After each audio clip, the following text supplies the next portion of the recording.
Thank you for joining us on Worldwide Slot Car Chat on Zoom, number 103. And we're going to talk about slot cars. We have a new participant today, and I'm going to put him on the spot to introduce himself and tell us all about his slot car related history. Take it away, George. My name is George Pineda. Live in North Carolina. I do have a channel. It's Area 51 Raceway NC. I like doing videos to help others. One thing I always say when I tune a car, it's for the conditions of your track. So my track, so everything may be different. No track is the same. I've been messing with slot cars as a little kid. I had, Aurora, AFX, all that stuff. I'm in my 50s. I was born in 1968. So, I've been around those years, video game era and all that.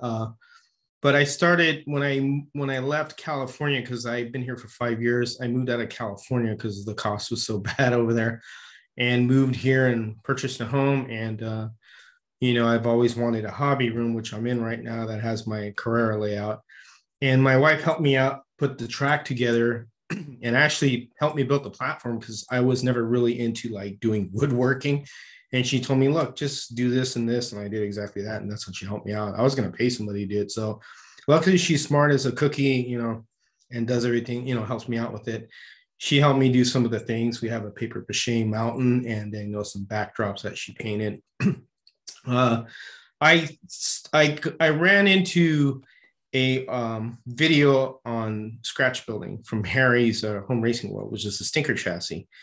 And that was the first thing I ever did. And since I've done that, I haven't been able to stop. So I've been building a lot of scratch build cars. And it's a lot of fun. I have a lot of, other cars that I've collected, not as heavy as a lot of people probably hear, but I have a decent collection. But I'm starting to get more scratch build cars than regular cars, and learned a lot from it. I understand the basics of some of the things of slot car. I don't really do like proxy racing. There is the Slot Car Addicts in North Carolina, which are here, which is Rob Fowler's track. He has it in a location that isn't far from, about 3 miles from here. So they do a lot of little club racing, and I go there once in a while when I can, and just, watch them be marshaling, but I haven't really dealt with it, or send cars out. The only cars I send out are to Home Racing World, which is Harry's, which is scrap builds, but that's basically it. Well, very cool. Thanks for joining us. And please put a link to your channel in the chat so that I remember to put it in the video description. Any links shared in the chat that aren't inappropriate. Well, yeah, of course. Will be shared in the Area 51 Raceway is not that kind of channel. It's all no. I meant just like as a joke for other guys if they start putting crazy stuff in Gotcha. there, just to yank me around. But yeah, put your channel, and I'll make sure it's in the video description. Okay, and yeah, again, thanks for joining us. Do you have any pictures you want to share of your room or layout or anything? I have my camera. I can show you what I built recently. I don't know if you guys seen this, but I built Christine. Scratch built Christine. You there? Very cool. And I pulled the bumper off. There we go. So that's right there. Yeah, the white walls I got from Model Roundup, and they're like decals. So these are Paul Gauge tires. And this was a hard car to do because of the detailing of the sides and everything. Mm-hmm. But that's the latest thing I built. So all right. Very cool. George he's been doing some phenomenal work. Oh, thank you. Appreciate that. George made an interesting comment that I have a question on, and it's to all of you. He made a comment that no two tracks are alike. I went to Mexico, was gone for 12 days. When I left, the track was running great. All the cars were running great. I come back, and I have a corner that none of the cars can go through the corner now. What happened? What kind of track is it? Carrera? It's a Carrera track, Carrera analog.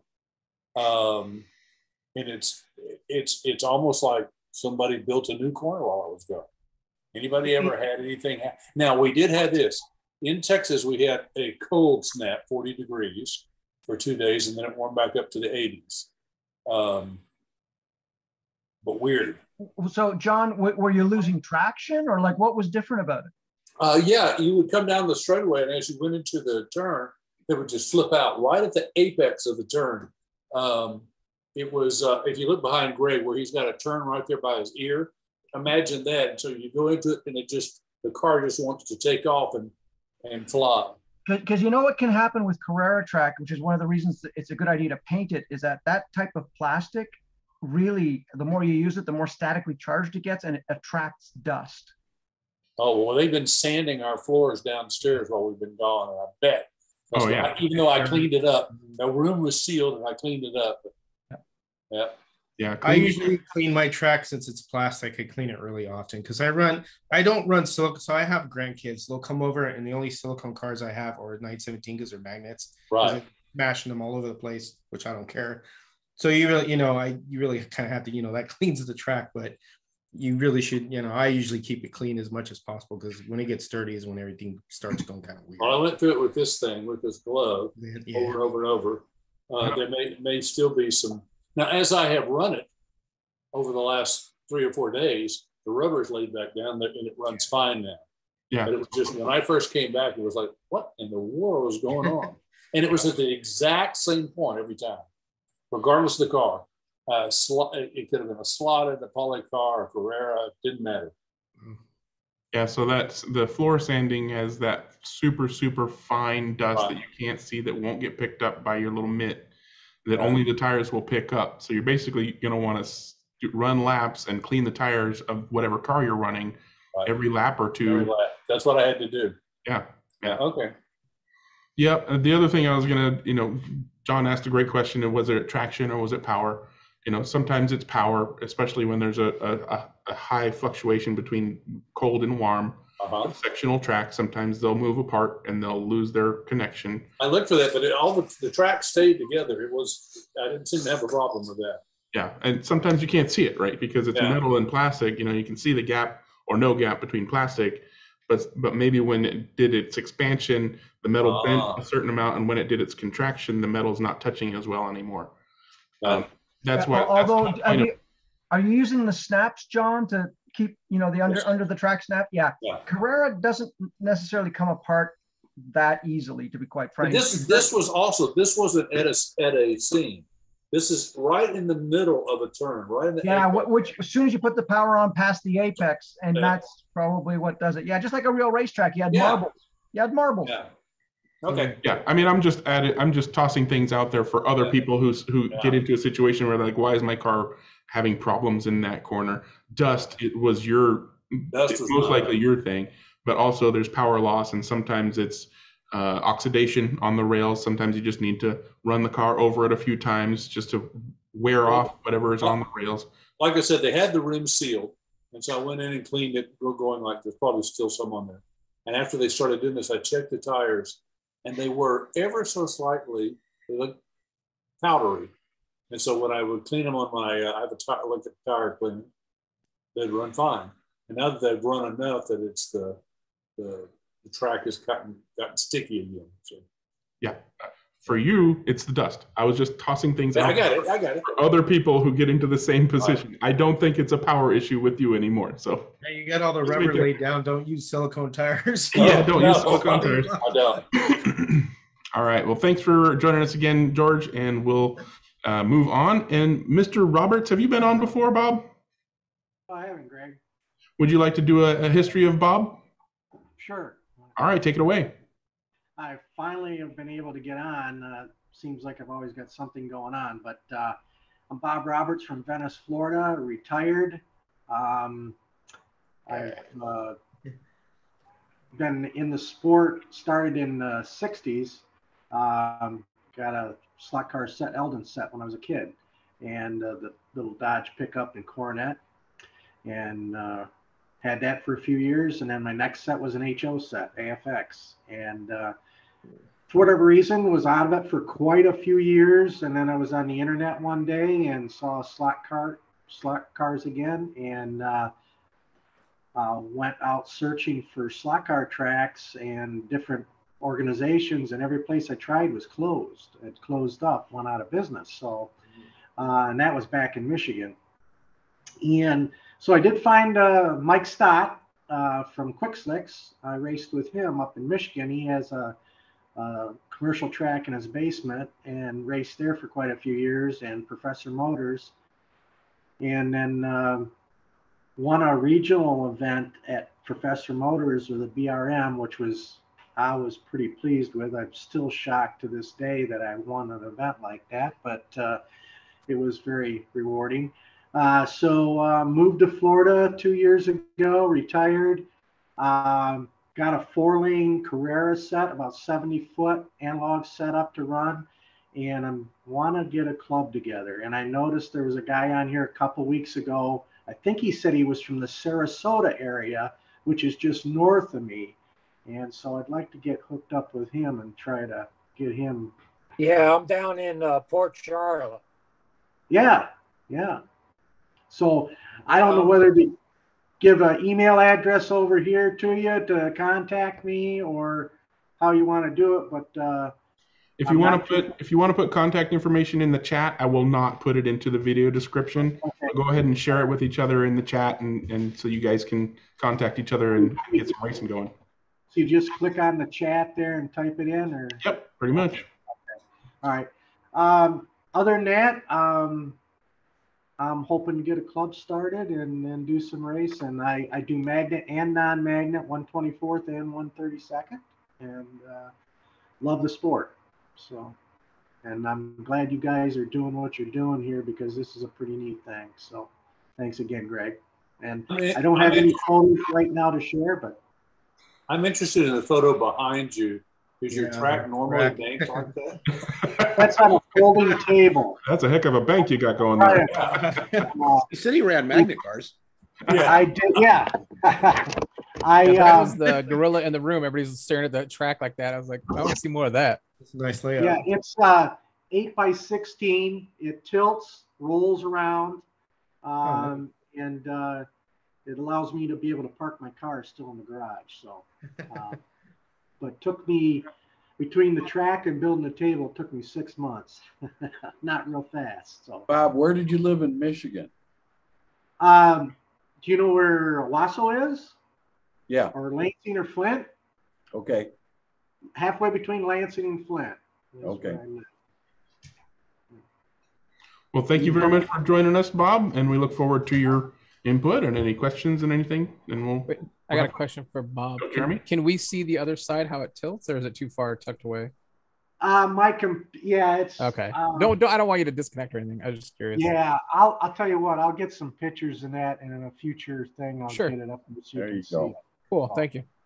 You bet. Awesome. So I didn't see anybody else who hasn't been on before. John, did you see anybody else who hasn't been on before? All right, Mr. Eagle Eye. Next up is show and tell. So if you have something you want to show and tell, tap your screen, tap reactions, tap raise hand, or if you're on a computer, do it with your mouse, and I'll make sure to call on you. And Bill Royal had his hand up first. Go ahead, Bill. Hey, can everyone hear me okay? It's been a You're little good. while. Okay, Yeah. great.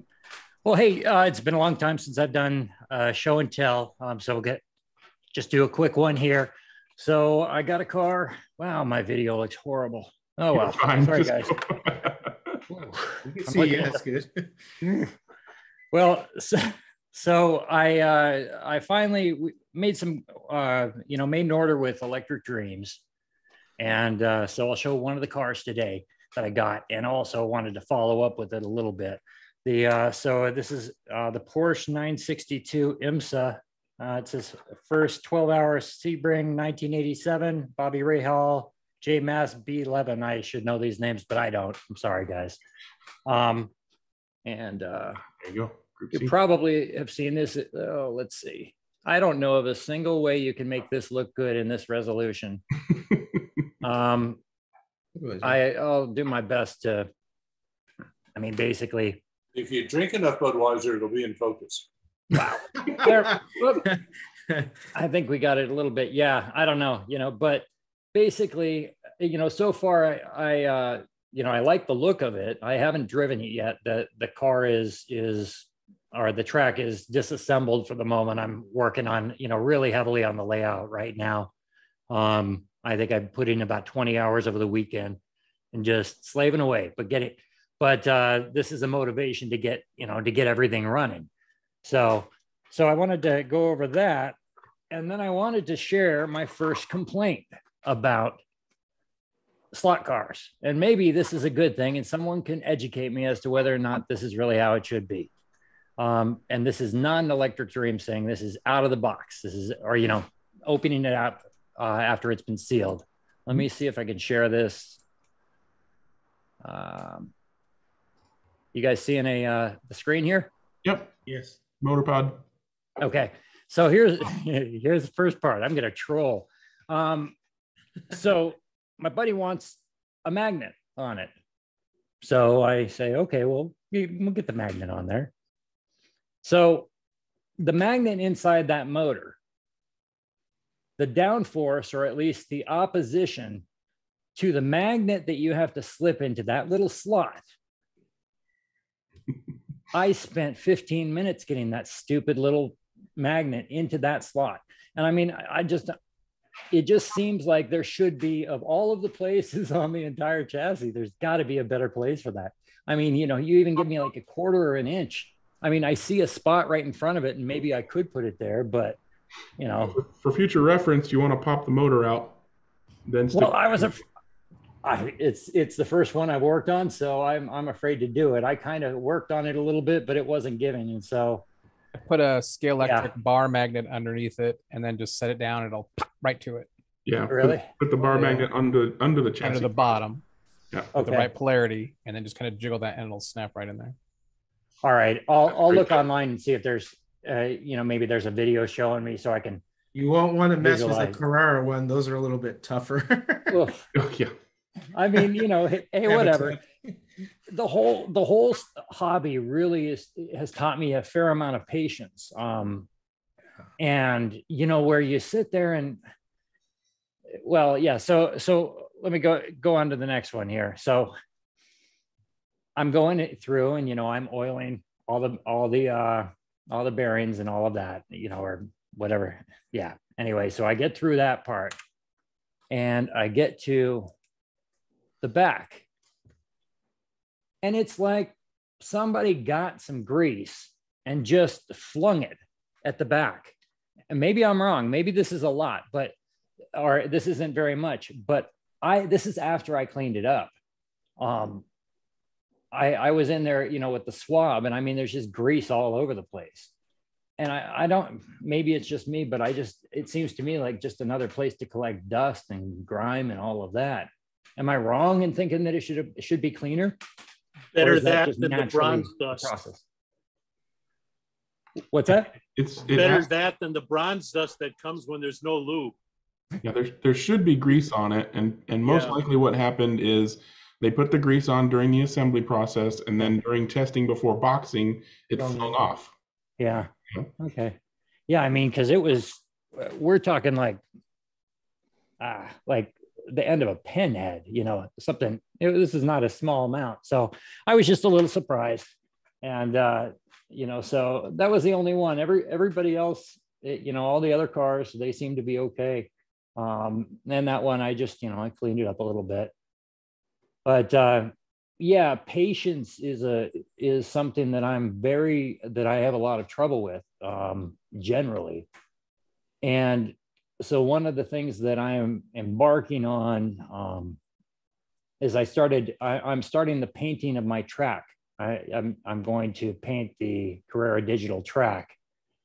And as part of that, you have to, cover the rails and the slot and all of that. Well, I'd watched this YouTube video on how to do that, and it had quarter-inch tape and tape along the rails and all of that.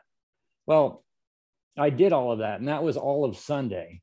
And then I said, really, I should. I mean, I did the math on it. It was 220 feet, along with your finger going like this, all the way along, making sure you covered it. So that gave me some patience.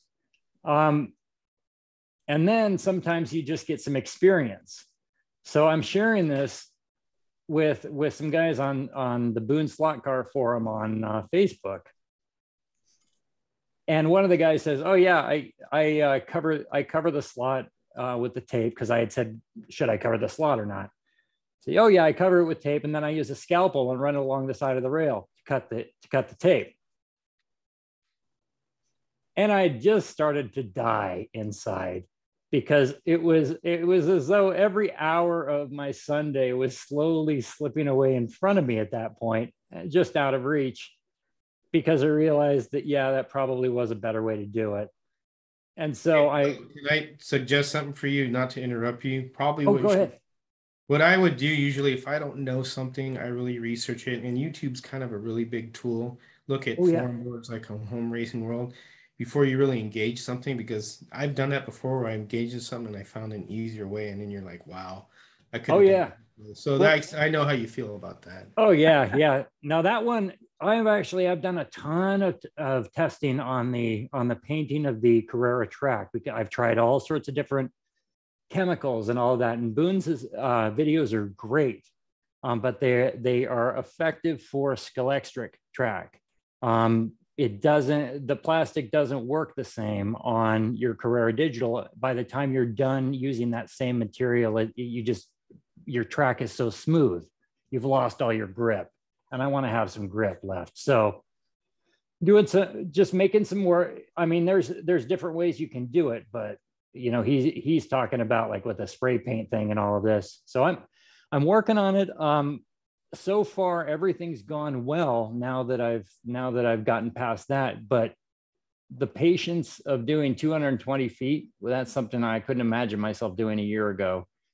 And then also learning, to ask the questions and to pay attention to what people are putting in the comments, because it wasn't like something that somebody put in as a question. It was, just a sub question or whatever, kind of aside. So anyhow, that's what I've learned in the last little bit. And having a little excess grease isn't the worst thing in the world. Have you decided exactly what paint you're going to use? I haven't gotten that far. I've just, the next step is getting rid of I don't like the stripes. If you have any recommendations, I would love to hear them. It's easy, Bill. You get the least expensive interior latex paint you can buy because it has such a nice high rubber content. Yeah. And it really sticks well to the Carrera track. And don't think you have to paint it all at once either. Like ours is only 55 feet long, and I did it in like 2 goes, and it went together really nicely. So no pressure. Like even if you get a third done, no worries. I've already got it all out. And I mean, it's cool. It really is cool. Once you kind of get this stuff down, there's any number of different techniques. I'm not a genius at this stuff, but I'm a lot better than I was. And so, it is kind of like yesterday when I'm covering the slot and I go, okay, let me go get the razor. And sure enough, I realized it's something that took me 45 minutes. And we did it all using foam brushes, like not even a roller. Yeah. And it was, you don't use as much paint. You can take your time, put as much on as you like. There's so many different ways to do it. But if it's more conducive. Sorry. Oh, sorry. I was going to say, cut yourself some slack. No, just don't think you have to get all 220 feet done in one go. Oh yeah, no, it's not. The length of the track is. It appears my Schwartz your Schwartz is as big as mine. This is, I think mine clocks in at about 55 feet. So, but you do 55 times 4, 4 rails, and that's where I came up with a 220. I think I got that math right. But it's just one of these things that I want to get it done. I want to get that particular thing done. I walked away from it for a while, but I'm at a point now with the layout where I want to place the track in and build around it. And so I'm not taking it out a second time. So in addition to covering up the stripe, what does the latex do for you? What does painting your track do for you? Oh, well, it does a couple of things, John. One, it gives you grip. And 2, it's really a lot easier to clean because the issue you were having with your dust, all of that static charge property of the Carrera track goes away. I think it also gives it a realism because once you run everything through, it gives that real effect of actual tire tracks. Exactly. And George, to your point too, when you choose the right color, like because not very few racetracks are like the color of Carrera track. Right. Exactly. Yeah, that white stripe just I tried any number of, I've tried acetone, denatured alcohol, isopropyl. If you're painting over it, what does it matter? What's that? If you're painting over the track, what does the stripe matter? At least what Boone was saying was that the release, there's a release agent in the plastic, and so if you clean it off with that, it'll help with that. But the paint is on there so thoroughly, it's not going to cause a problem for your paint at the on the stripes. We painted over our stripes, including the borders, Bill, and it's fine. And but I know what you mean about trying to get the print. I know what you mean about trying to get the print off, because it's basically, Chinese manufacturing with German instructions. Yeah. Well, it's just, it's so predictable. I want the car to look perfect. I want everything else to look natural, and nothing natural has straight lines or, any of that stuff, or are the, even at a racetrack, the stripes aren't going to be, evenly spaced all the way along, nor are they going to be by scale, the size of a sheet. So, but so I'll go the route on the interior paint there. And that's kind of the thing, just finding my way as I go along on this, but it's, the stripe has been my main bane at this point. And with the spray paint, I had figured I'd just cover it with acrylic and then spray paint over it again. No, honestly, use a brush or at worst a roller. It's better. And then it'll dry faster and you won't gag. All right. And overthinking this, buddy. Just tape the rails to keep this paint off, and then roller some interior house paint on there. Yeah, use a little foam roller. Me overthink these? Come on. No. Come on. I'm thinking, Bill, you're a wee bit meticulous with some things. You're supposed to a feeling we get. It's a hobby. You're supposed to enjoy it, not aggravate yourself. Oh yeah. Enjoy it. You just develop it as it goes. That's how everything else, Oh yeah. Well, it's so much fun. I mean, even sometimes middle of the night, I'll come out and I'll take a look at it after a weekend's of work. And it's like, wow, some of this stuff is really, I'm excited. I do have stuff that I'll show you guys that, in a little while here. I just want to be I wanted to be at a spot where I'd be like, oh, cool. He's, come along on that. So, but I really appreciate, again, everything. And, all it takes is a second of, Serenity now, slot cars now. You'll be fine. Hey, whatever. I'm here for the long term. Area 51. I like your videos. I've been watching them. I like the light work that you do on your track. Oh yeah. That is, I don't know if you guys know, it's called Train Model Software, Model Train Software. Evans Designs. All those lights come from there. The Ghostbuster vehicle I did, that was all from them. They make super tiny lights the size of a pin, but everything's from there. Yeah, it's super cool. Thank you. Yeah. So. All right, thanks for showing and telling, Bill. And John has his hand up. Go ahead, John. Well, I just thought I'd show the next little step with the Duetto Spider. I actually today did the first pour and the first pull. So these are some of the body parts, and so far so good. So what I opted to do for the first round is actually to copy the die cast exactly, so you can see the separate doors and the body and the under trays. There we go. So yeah, it's for the first cast, it's not too bad. Sorry, white again, it just doesn't photograph very well. I apologize, but yeah. So it's just curing right now, and even the little steering wheel turned out well. In the pressure pot right now are the other parts that like the interior parts and the actual chassis, but I didn't have time to pull them out. But so far so good. So the next step is to assemble one. Yeah, that looks fantastic. You really got the detail on the wheel and everything. Yeah, that's pretty good. Oh, well, actually, yeah, thank you very much, George, but I'm really just copying what was there. That's okay, but to do that, I mean, I can't even do that. Oh, sure you can. Oh my goodness, yes, you can. But you think our hobby's addictive. Wait till you get doing this is like having peanuts. You can't stop at one car. And then you look at die cast or something, and all you think about is, well, I'd like 15 of those. So it's a bit addictive. They had the 12 car program, you know. That's what I understand. Yeah, I think the first step is to realize that you have a problem. All right. Thanks for showing, John. Did you have anything else? No, that's it. Thanks. All right. Anybody else got any questions for John before we move on? Okay, then Mike has his hand up. Go ahead, Mike. This is for Garth. The Nice. Celsonic and a Carrera. I swear to God, I wouldn't buy any Carrera cars anymore, but they're so cheap and this livery is so nice. Yeah, they're good looking cars. They take so much work to make decent that it's a pain. Just drive Carrera against Carrera and everything is fine. Well, you know, there's no car on this earth that was not made to be modified. That's true with big cars too. And I agree with that.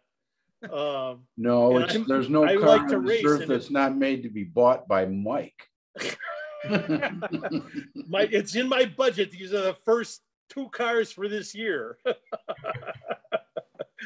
So it's I've got a bunch. The problem is, of course, I've got previous Carrera cars that I've modified for magnets, and now I'm pulling the magnets out of them. So I got to make them all equal so everybody can do it. So it's nice. And the good thing about the Celsonic Nissan, it won its first race right out of the bag by 4 laps. So I was quite chuffed about that. So, and now I have 5 of these Group 5 cars to run. So if one has a problem or something like that, I can substitute, and they're all pretty equal, make for really good racing, and it's good fun. So Mike, one of the things what brand is the Group 5 car? Is that a it's a sideways car. Oh, okay. Yeah, it's a cool car. One of the things I've noticed about the Carreras, when you pull the magnets out of them, they actually become pretty good race cars, non-magnet, because of their weight. Because their weight helps part of that shifting. If you can get the wheel, if you can get the tires right, I find that they can become pretty good cars. Yeah, I don't know. They're really pretty tippy because of the high weight on the top. And plus, like I said, I've modified the other ones over the years for using magnet cars. So I got tray interiors in them, and instead of the full plastic ones, to try and bring the center of gravity down. So now that I've done all of that, I have to do it to all of them, and it's a lot of work. On the Carrera cart, what guide do you use? You just use the stock guide, or? Oh no, I use a slot invasion or a Franken slot. No, these are CG. CG, okay. CG inserts. Right. Gotcha. The glue in, not the bolt. Yeah, not the screw in one. Yeah. Because I've used the slotting. I've used the slotting plus guide, the Deepwood guide, and that actually works pretty good. I did one on a Corvette on the video, and that actually does pretty decent. It does stay in slot pretty good. I don't use the deep guides because I've got Skill-Electric tracks. So. Oh, okay. No, I'm sorry, I didn't know that. Yeah. But they're both really nice cars. The Ferrari is about average, something like that. So it's a good car. I enjoy it, but the livery is absolutely brilliant. I would have preferred not such a sort of a the green would be more of a darker green, than this. But there's sort of a well, not turquoise, but it's just a Hold it.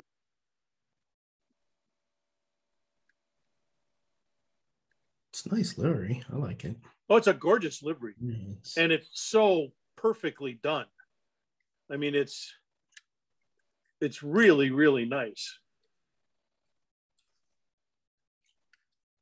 But it's the same sort of green that David Piper uses on his Ferraris. So, and it's not my favorite color, but other than that, if I could find Ferraris in this livery, I'd buy them because I hate red. as a rule. If you combine it with white and green, that's fine.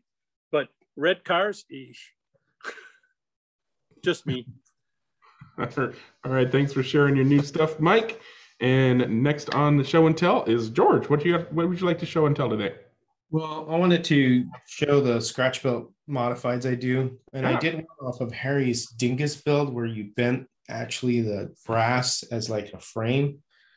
So you can see how this is bent up. Nice. And this, he had basically just modified this by oblonging everything. Let me pull it out here. And then I made some pipes for it out of brass. So, that's cool. But this is something I'm really happy with because this is something off some of the articles he does. I'll kind of try to mimic certain things. And then the other one that I've done, I'm really proud of this car. This is my first modified. And this one I really like a lot because just the detail I put into it. And this is the first shot I've ever done. This is all brass chassis. So I like that, but just wanted to show that. That's all. Nice solder. Oh, your soldering is really well done. Well it's done. really cool. Yeah, anybody can do it. I'm not an expert, so I just go at it. Whatever happens, happens. I still haven't got used to guys who paint brass chassis, I'm afraid. Oh yeah, something new to me. Yeah, there are some that I have that are polished, but it takes a little more little mothers and just polishing them out. But some I'll just paint to just just do it. So. They look great. I mean, it's great workmanship. The body work on those is really good too. Thanks. And can people go to your channel and see more about those cars? Yeah, I'm doing one right now, Ford Fairlane modified. It's more of a bodied one. It's not like this type of chassis, but I try and do the instructionals on Stock Car Corner. They have one that I did just to help people, if you want to build one. It's I think people get intimidated by it. There's no reason really to be intimidated by it. I'm still a beginner compared to Harry, and I've learned a lot from Harry because I talk with him, and he's very helpful. And I look at all of the old videos that he has done, and they used to do a lot of stuff before manufacturers that we have. Now we're lucky because now we have like Stock Car Corner making all these parts that he had to make, and figure out how to do it. And that Dingus build was actually a H&R chassis where he cut the bulkhead and he put those rails, and that's how he did that car. Now we got so much stuff available, so I feel lucky and fortunate that I didn't have to do what he had to do, which is just figure it out. So was that a 24 scale? Yeah, 124, 125th scale, excuse me. Yes. 124 is just a tiny bit bigger, and you could tell the difference. I prefer the 125th because it's more to scale.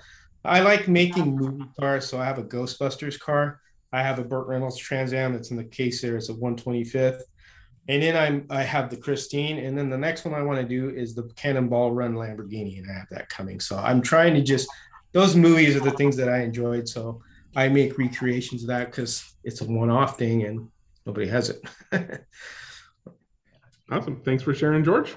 And next up is Dewan. What you want to share today, Dewan? This is going to be show and ask. Okay.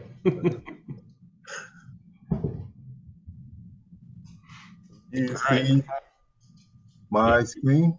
Yep. Okay, so this is an old vintage Ninco car that for my club I have to change the motor out. And you see I have a long can motor that's being replaced with a small can motor. And I just had a couple basic questions on well, you see the shaft on the can side is a little long, and I'm assuming that people use a Dremel to kind of trim that down. Yes. Yes. Okay. You Okay. can cut that down with the Dremel. And then on the opposite side, you just use a Dremel and just trim that completely off. And I know. Or leave it alone. Oh well, you tell me.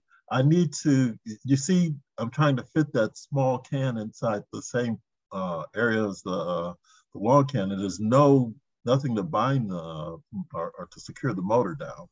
So I know that there were some spacers that allow you to convert a. Menco used to make an adapter for that. I make an adapter for it if you want. Or just run some glue on the edges of the motor. That's what that was considered.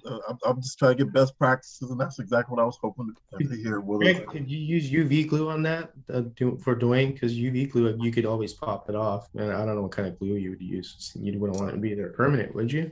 Hot glue. I usually use hot glue. Okay. I usually use either hot glue or shoe goo. I was going to use the hot glue. Shoe goo dries flexible, and it peels right off, so it doesn't damage anything, but it sticks to just about everything. Yeah. So it's basically your go-to for most things you want to stick together in a slot car. Okay, so I have shoe glue as well, so I can do that. And so, but it's a significant amount of space gap between the motor and the edges of the side of the part. That gives you a significant amount of glue, and a significant amount of glue means a significant amount of weight. How many RPM is that motor on the? None of these things are bad news. These are 1700. No, this is a 1250. Yeah. Okay. Yeah, because I was thinking, because I know the Predator long can, but that's too much RPM. So it looks like the length of a Predator long can motor that we use for 125 scale cars, but I don't think it's the same. Or I don't know if it is or not. Oh. Okay. So do you have a that's what this one is right here. Yeah, you're taking out the pink motor and putting in the silver motor, right? That is correct. Okay. Yes. Do you have a 3D printer? No, not this week. If you shoot me in an email, shoot me your address. I make these little adapters for our club. I don't know if you can see them. Cool. And then you just snap it on your motor, and then the motor fits into the Ninco right there. Okay. Well, and you just said, okay, great. Well, just send me your email. I'll send you a couple. How many you need? Let me know. Yeah, great. I have 3 cars I'm going to be modifying. So sure. Okay, that's that. That's number one. Still not a bad idea to run some glue along the sides, even with the adapter. I still glue it in. Okay. We run these same things with the 12.5s, and they run great. We have a whole class for the classic sports cars. We all using the 12.5 Predator, and it's just, they're so even and they're so much fun. Yeah. Oops. Oh, I opened too many windows. Let me see if this thing's good. My computer's slowing down on me because of that. Hold on. I've got 5 windows opening up at the same time. This next one is bear with me because I got to get back to where I was at. Jeez. You want me to stop your share? Yes, you can stop that one and I'll get the next one going because everything is kind of sluggish. I like the Speed Racer car from Racer X. That's cool. Yeah, they turn out pretty nice. I like them too. Okay, and this next one is the whole song if you want. That's fine. I know it hard. Okay, so this next one right here is a '57 Chevy that I'm building up, and let's see if I can get this here going. What's that? My mouse keeps disappearing on me with these multiple monitors. I have to find out where my mouse goes. Cheap whiz. Okay, come on. Over here. Find my mouse. Where is it at? There it is. Screen share, and here we go.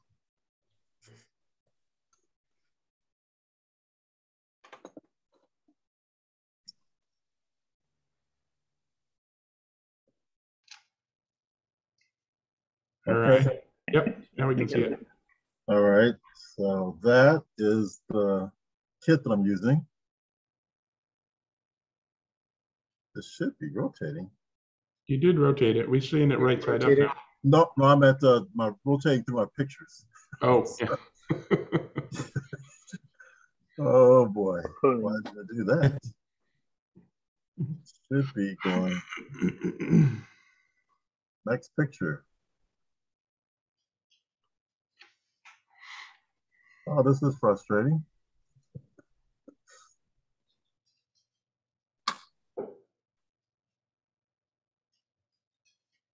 Let's do it this way. Okay. Try the right arrow button on your keyboard sometimes. That'll move you. Yeah, that's what I was trying. The right arrow button, it didn't do that. So let me do the next. The new Windows is more confusing now. That's the new Windows. I noticed that a little bit tougher now to deal with. Okay, my share. I'm still sharing, huh? Can I share that? Unshare that so I can go to the next screen. Stop share, and then I can do this one.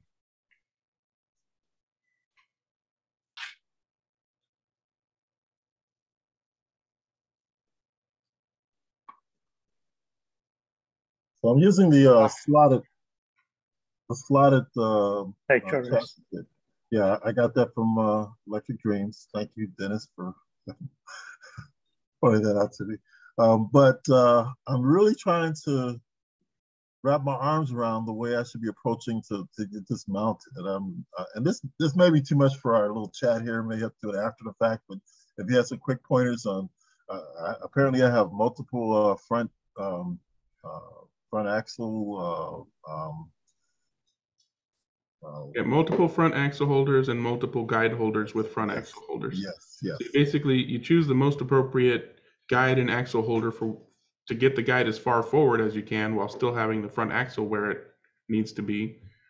And then once you've chosen your apparatus, then the easiest way that I've found, I believe is what Slotted recommends, is you make sure there's a magnet in the pod. And then you basically you test fit those side rails so that they go into the car body. Right, and they're too long right now, so I can trim them up and make them so that they go. Correct. They can come out.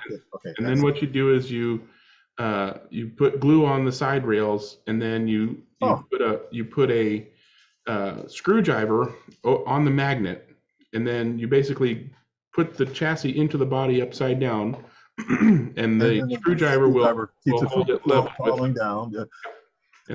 Is there instructions on this? Because that was where I was getting to. I didn't find anything on this. Is this? It probably used to be on the Slotted website, but their new website is a lot less helpful than their old website was. Okay.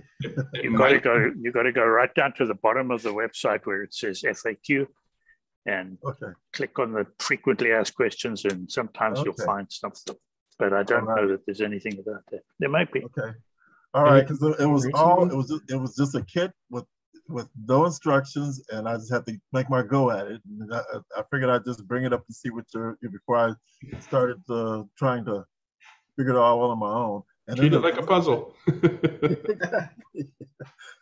And the little bag of looks like some of them are parts of the. Some of those are parts for mounts. It looks like I really couldn't. It's a big guessing game for me right at this moment. I don't remember what the bag has, but it's probably got like. I actually had different screens that blew it all up, but I'm not going to try to just keep going in and out. Screens aren't they're not rotating. But, a little bit of experimenting with the pieces, and you'll figure out which ones work best, and then you screw them all together and go for it. All right. And I think that's it for now. I did have another basic question on where to get the flat steel plates that they use to straighten out the slotted chassis when they're boiling them. Skill saw blade. I have a skill saw, and I had some spare blades. Those have to be perfectly flat. Yeah. So I just used an old skill saw blade. You mean a skill saw? Circular saw. Yeah. Saw. Okay, yeah. It's the brand skill saw. Yeah, skill is the brand. Circular saw. No problem. A lot of people know my skill saw. Don't they have flat metal plates, Greg, at the Home Depot? Because I know you could get flat metal plates. Couldn't find anything. I mean, that's what because even if they did, I wouldn't assume that they are perfectly flat. You've got to get something that has been flattened or that is intended to be flat, as Greg was saying. Yeah, that's the best way. Yeah. Okay. Well, that makes sense. I like that because I have actually some old circular saw blades. The trick is that sometimes because the ones that are big enough for a 1/32 chassis are too big of a diameter to go in your typical like 9x13 rectangular, pan or whatever. So I ended up having to use pie dishes to actually put it in. So it's going to be a nice tall a glass pie dish. Put it down in there, and then it's tall enough for enough water to be over it. Now you got to go ask your wife to go in the kitchen and get you a pie dish. That sounds like a job for Chicago deep dish pizza. I would recommend going and buying a separate pie dish specifically for this purpose. Hello, Illinois. That's how I did it. All right, thanks, Dewan. Anybody have any other suggestions for Dewan? I just wanted to say to Dewan, if you think that putting that thing together is a problem, have a look at this. Oh, okay. A little bit more difficult. Oh, that's a spring steel chassis, and that's how it's supplied, right? And that's how you got to put all that together yourself. Yeah, no instructions. But the weird part about this is that these things are made in such a way that the parts only fit in one place. Oh. Every little tab that fits into every little slot is ever so slightly a different size, so that you never put the wrong part in the wrong slot. To spend a lot of time testing.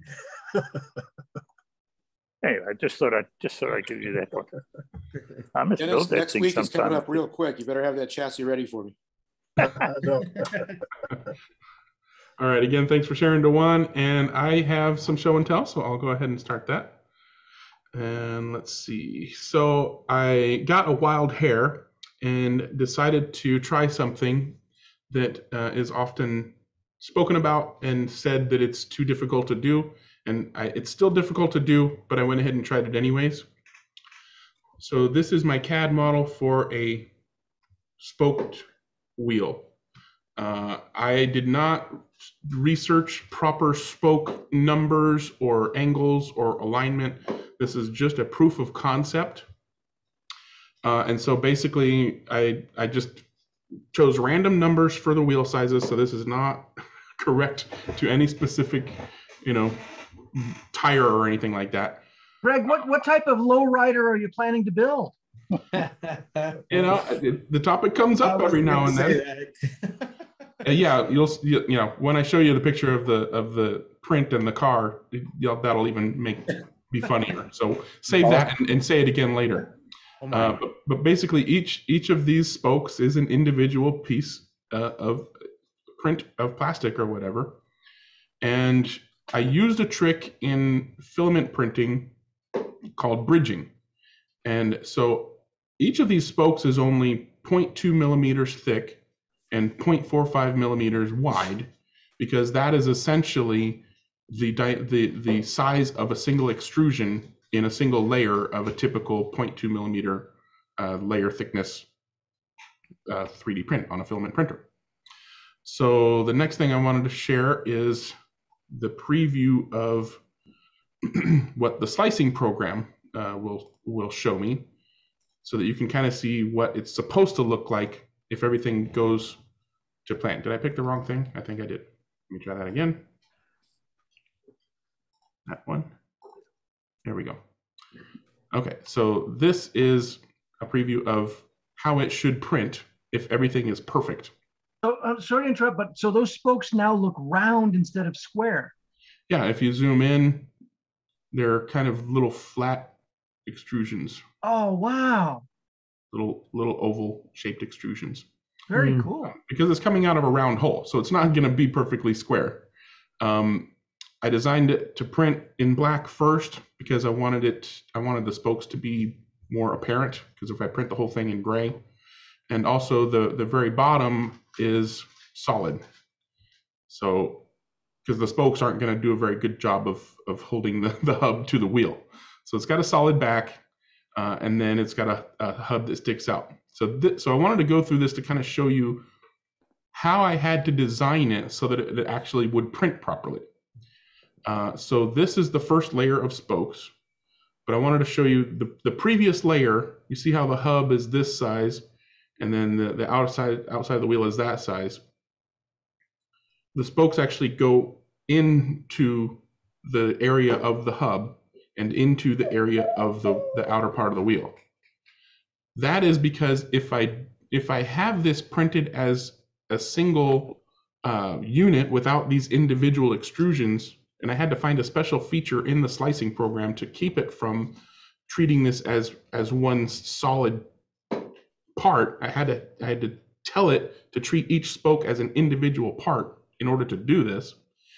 But if it doesn't do this, then the spoke is basically printed from the edge to the edge, and it will usually not have good adhesion at one or both ends and fail. So I had to redesign the model and configure the slicing software such that when it gets to the spokes, they're going to be held up properly at both ends of the spoke, and then trapped with a layer of no spokes, and then the next layer is the spokes going the other way to give it that cool look. So both spoke layers are doing the same thing, except this one's essentially mirrored. And then I have this capped off with a few more layers to help hold it all together. So that's how it would look if the world were perfect. So, however, it actually came out pretty good. But I'm going to start off with the first attempt before I realized what I needed to do modeling wise and slicing wise to get the spokes to all successfully print. So this is my first attempt where it basically tried to print the spokes from edge to edge rather than across the edges. Which printer are you using for this, Greg? This is my Prusa, a filament printer. All right.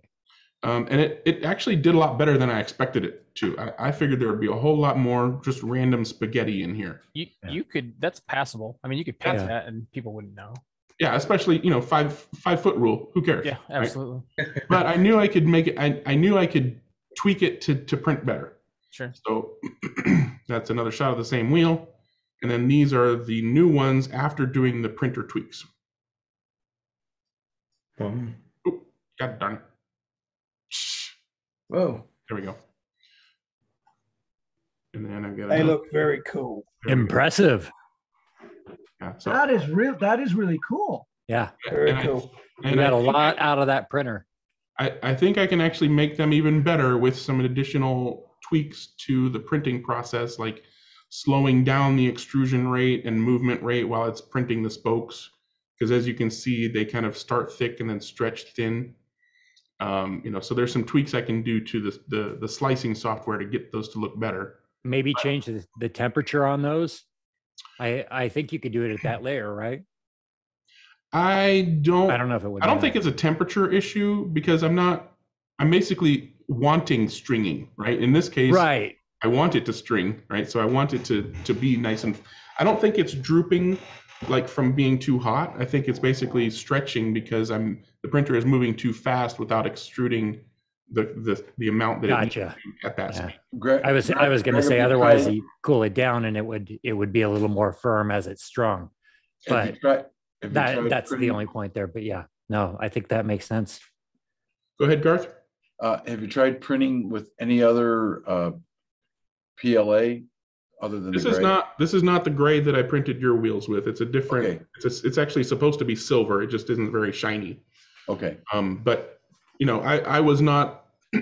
Maybe if I used more expensive materials, it would be even better, right? So this is mainly a proof of concept, and of course, here's the obligatory shot with them. Wow, that looks good. As you can see, they are not a correct size for the car because there's no tires on here, and it looks like they're big enough to have the tires on there already. He's rolling on 20s. Yeah, he's rolling on 24s. Dunk. Greg, what if you printed it with half the number of spokes? Because that might actually make it look more like a wire wheel. I was going to say, I did not do any research to find out what the appropriate scale size of or quantity or angle or whatever of the spokes should be. If somebody wants me to do the modeling for one with appropriate dimensions and counts and angles and stuff, then you just need to go get that information and pass it on to me. So I was just taking it from the perspective of the print. So if you had half the number of spokes, would that help with the print? No. The only thing that I can think of that might help with the print is if I make the spokes 2 layers thick rather than a single layer. So the first layer would look essentially like this, but then the second layer of the same spoke would be more properly supported from end to end. And so it would probably have a cleaner look. But this was basically, like I said, a proof of concept to make sure that this idea worked in the first place. and to show that it is possible to do with a filament printer such fine spokes, that people are saying that you can't do that kind of thing with the filament printer. You'd have to use a resin printer, and even then you'd have to clip off all the supports. This was entirely no supports. So this basically is how it came off the printer. It looks good. Greg, start to finish, how long did that take? The modeling and the printing? Yeah. Couple hours. Once I had the idea in my head, it was pretty easy to just kind of throw it together. In fact, I'll go ahead and show you the modeling process from start to finish. You're using a 0.4 nozzle. I wonder if a smaller nozzle would help you there. It might if you wanted even finer spokes, but I don't think a little crisper. I would, and then you could. Well, maybe not. I don't know. I mean, it was supposed to be making 0.4. Oh, you're working on 0.4. Okay. Yeah, so I designed the spokes to be 0.4. So, but like I said, I think some minor tweaks to the slicing parameters could make that look even better. But this is basically step one was make things visible. I used a sweep command to make the wheel. So I started off with the wheel profile, how I wanted it to be. And then I swept it in a circle. And then I projected that onto the horizontal surface so that I could start drawing spokes on it. And back up here, turn the bodies off. So there's my single spoke right there. And so as you can see, I made it go into both parts of the wheel, far enough to stick properly. And then I basically extruded that single spoke and then did what's called a circular pattern or a polar array for those in old CAD mind space. And I think I just chose 33 spokes. I just like 33, looks good, have fun with that.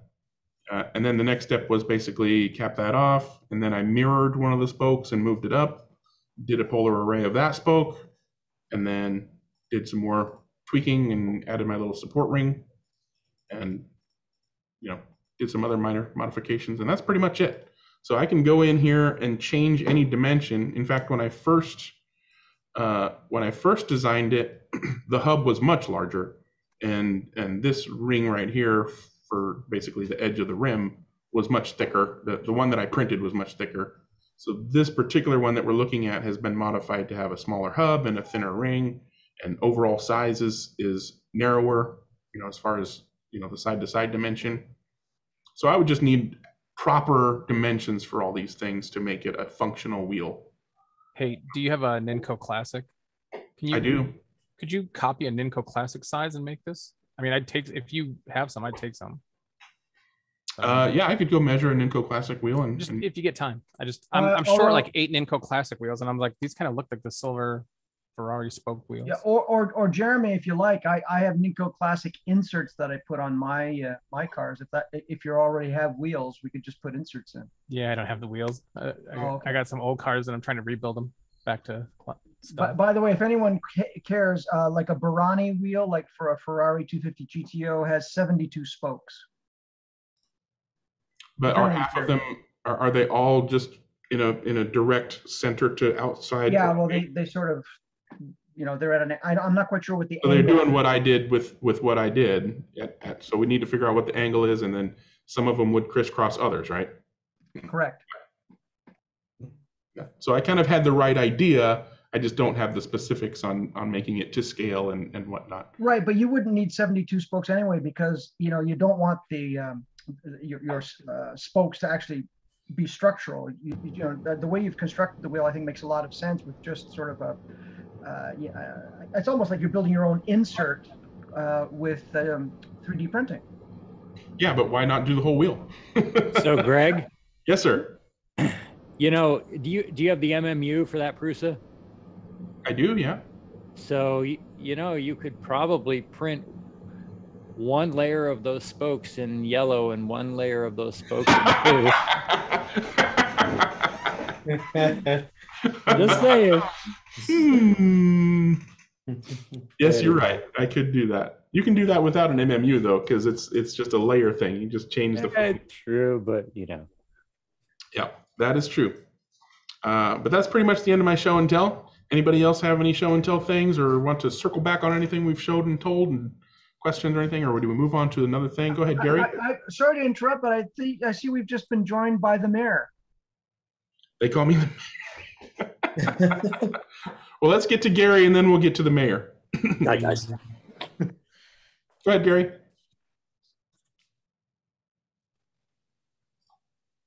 You're still muted. Gary. There you go. Okay, I was just going to show a couple pictures of my track, and then how I painted the track and sanded it to show the difference, because it took a lot of work. Yeah. Here's one picture. This shows my S-turns on the back side of the pit area. Yep, looks good. That's great. And then I'll show you some of the pictures of the track to see if you could see the difference in the surface from sanding it down. Because I wanted a smoother track like Carrera, but Carrera's big and I wouldn't get as much track in my shed that I wanted to get in there. That's Skelestric, right? Or is that Carrera? I think you were saying it's Polycar. Oh, Polycar. It's okay. The new Polycar track. Okay, perfect. I was looking at the side, the dimensions on it, and I was trying to match it up. Okay, cool. Looks great. Okay, this is the track. The one half of it is before I sanded it and painted it. And then the other half of this track is after I sanded and painted. Now, once I sanded it, I washed the track, and then I used 60 grit to start with, so I could get it down to the level of texture that I wanted quickly. And then after I did that, I cleaned off all the dust and stuff, and then I used a 180 grit just to, get all anything on the surface that might not got sanded is smooth. And then I would wash it with the water and a little bit of rubbing alcohol to make sure there wasn't any grease on the track before I started painting it. Gary, your painted track looks almost like old Monogram track. Like it's got almost the Monogram texture and certainly the color. It looks great. Yeah, Monogram track is great track. I remember it back then. Yeah, it looks. Sorry. That is the device I used to sand it down. I bought this at Home Depot, and the sandpaper has a cushion on it, and it would lock into place, and I used that to sand the track down. So hold on, you did the whole thing by hand? Oh yeah, yeah. Holy cow, you must have pecs the size of bagels now. A lot of people probably wouldn't do that, but I knew I was going to set this track up for a long period of time, and I just wanted, a nice, smoother surface and not quite as rough a texture. The Ninco track I had was real rough, and if I didn't use silicone tires and had rubber tires, they actually wouldn't last as long. So anyway, the Polycar kind of fit what I needed. I'll show you maybe one more photo here. Gary, how long did it take you to sand all that down? I'm just curious. I did it over a period of a few days.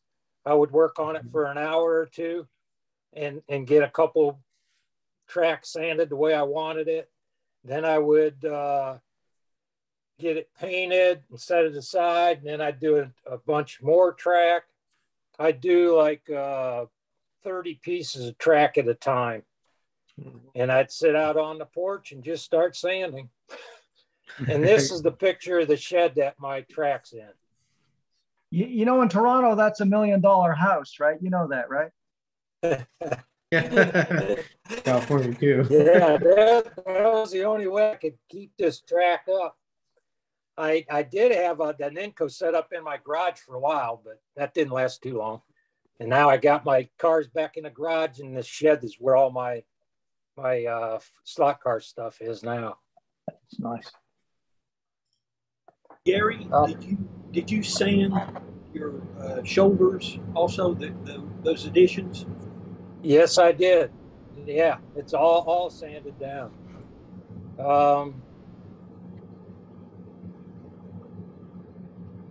That's my little work area that I set aside for working on my slot cars. I just built this little table with some scrap wood I got. I did that, put a couple shelves up, and I finally got my new soldering iron. So I'm going to try to make some of my own brass chassis for some of my cars. So all I got to do is start ordering some brass and wire and stuff, because that's my next project I want to do. And that's about all I have. Oh, so Guinness cold brew coffee. I got to try that. Oh, that's some great stuff. I love it.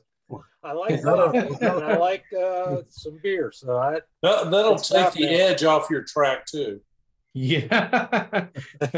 Yeah. Or the pain from your chest from sanding. Yeah. That's how I survived. It may take the white stripes off of his track too. Yeah. Was that a ready-made shed? And if so, what size was it? Prefabricated. It's called a Lark Shed. They make them in Georgia, I believe, and I got that. What size was that? It's a 10 by 16. 10 by 16, and of course, being in Florida, it had to withstand a certain amount of wind standards. Yes. So that's why this company, they made them, pretty well constructed. And the only thing I did is insulate it. Got some cheap paneling at Home Depot.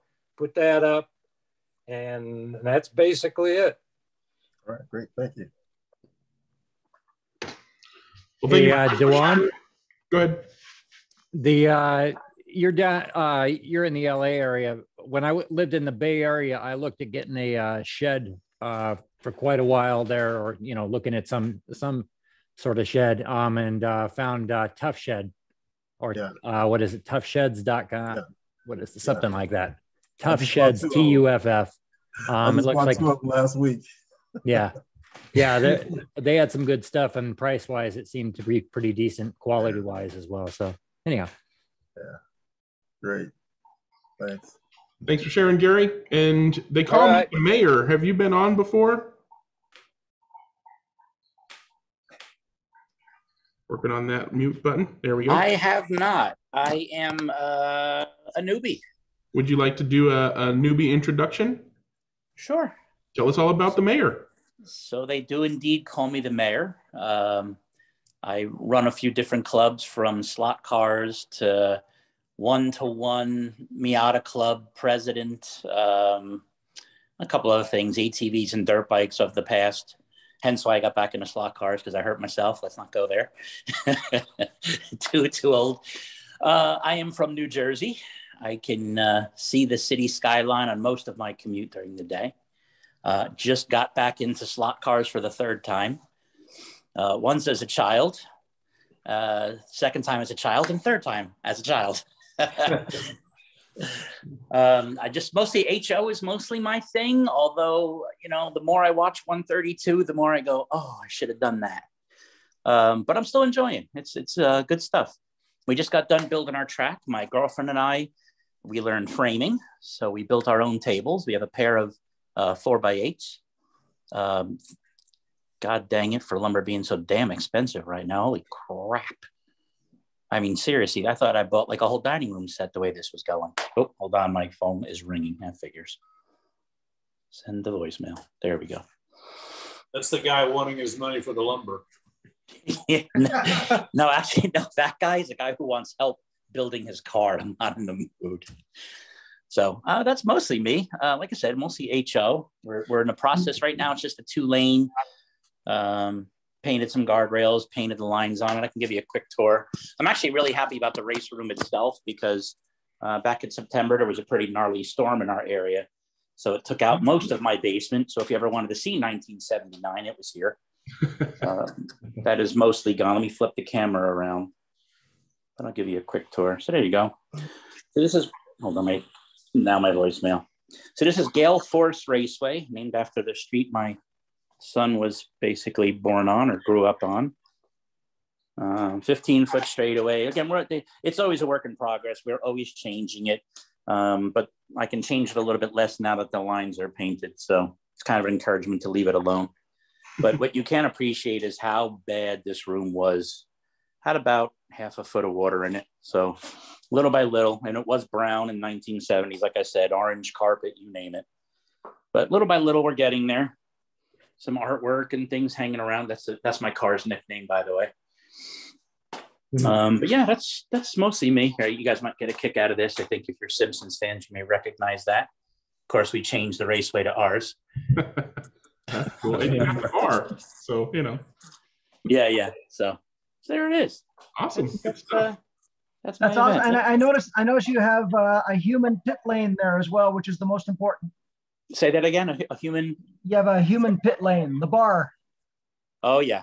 And you got to look. So you can't appreciate is how awful this was. This is actually called track tape, and it's just for kids that want to play with their Matchbox cars on carpet and wood floor. It just comes as, it's basically just painter's tape, but it actually looks kind of cool. That looks great. Yeah, that's really cool. Does. Nice theme. If you like stripes, of course. Yeah. Yeah. Hey. All right, guys. Come on. So there you Come go. on now. That's my show and tell. All right. Well, thank you very much for joining us, sir. What kind of cars do you run? Mostly HO. What kind of HO Jets cars? are my favorite. I love my T-Jets, but picking up a few Magna Tractions here and there. Try the OS3 TFX. You will absolutely love them. I've been reading about them. Yeah, I have a feeling I will.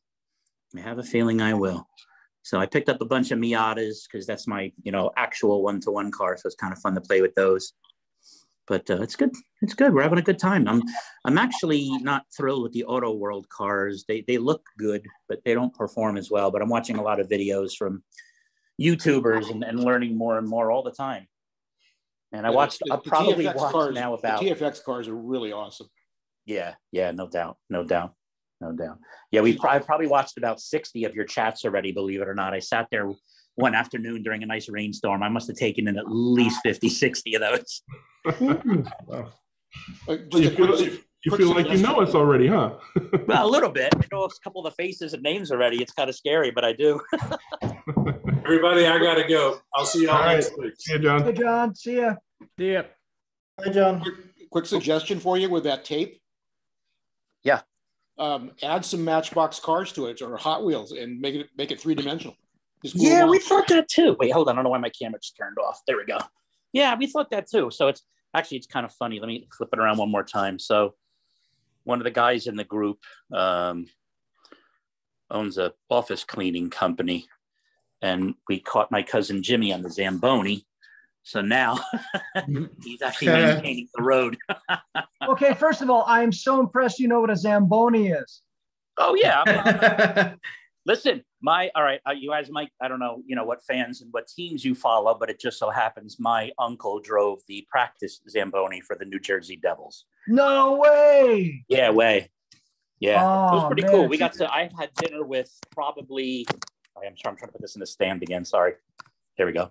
I've probably had dinner with maybe 10 of them over the years. Most of the older guys, like from 95, 98, maybe. Well, 95 was when they won. 95 is when they won the cup. Correct. I'm well aware. Yeah, well, and it's lots funny. of autographs here and A there. guy I worked out with, he had Jacques Lemaire as a coach, and Lemaire was hilarious. He said, offense sells tickets, defense wins championships. Championships, yep. But during the trap era? 100%. Oh, I better. That's true. Yeah, I've had, like I said, we had, it was funny, my Uncle Ange, so they're, full-blooded Italians. So these guys had come from Europe and, other than going to Italy, maybe they really hadn't had, homemade baked ziti or something. So they'd invite them over and these guys would just show up, and it was hilarious because it's a finished basement, but a lower ceiling. So they'd all walk around like this. You don't realize how big hockey players are until they're separate. Like when they're all together, they're all that height. So they look normal. You're like, oh, they're like maybe 6 foot. No. Much bigger. I was shocked. Oh, yeah. Yeah, well, the NHL, you got the schedule of Major League Baseball and the size of the NFL and twice the speed. Yeah, exactly. Exactly. And they get to fight, which I don't mind. Yeah. they plan it ahead of time. They send each other tweets, you know? Like, listen, within the first 5 minutes, we're going at it, you know? Well, that's what Canadians do. That's what we do. Yeah, no doubt. All right. Thanks for coming to Worldwide Hockey Chat. Yeah, thank you, guys. And thanks for joining us, Mr. Mayor, and hope you can keep coming and joining us and sharing what you know with people. We will move on to the next area of discussion, which is my dog's chew toy. But seriously, it better be a dog. It is club time, so if you have any club activities you want to talk about or share about, can you get the file cabinet off your dog? Yes. So Jim has his hand up. Go ahead, Jim.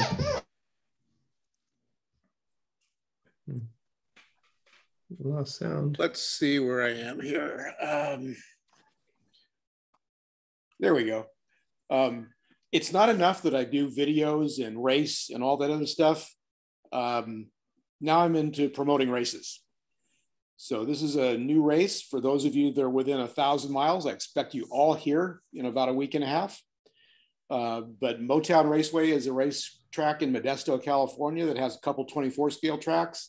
And we're going to start a program of 32nd scale starting with slotted Group C and NSR F1. And so this race is going to be on May 7th. And looking forward to trying my hand in, like I said, promotion.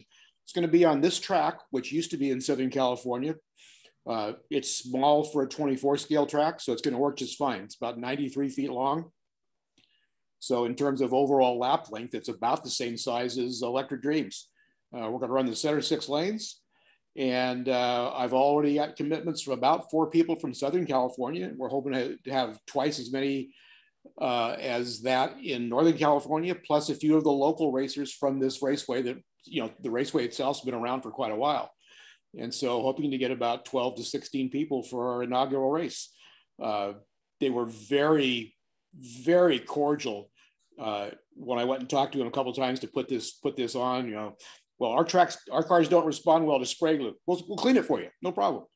And they actually lowered the price of the entry because they do $750 as their normal entry fee, but they give half back in, you know, race bucks, that kind of thing, gift certificates. So they don't have much for us to buy. So I suggested, well, we just do $5 and you keep the whole gate. And they said, fine. So it's a $5 entry fee.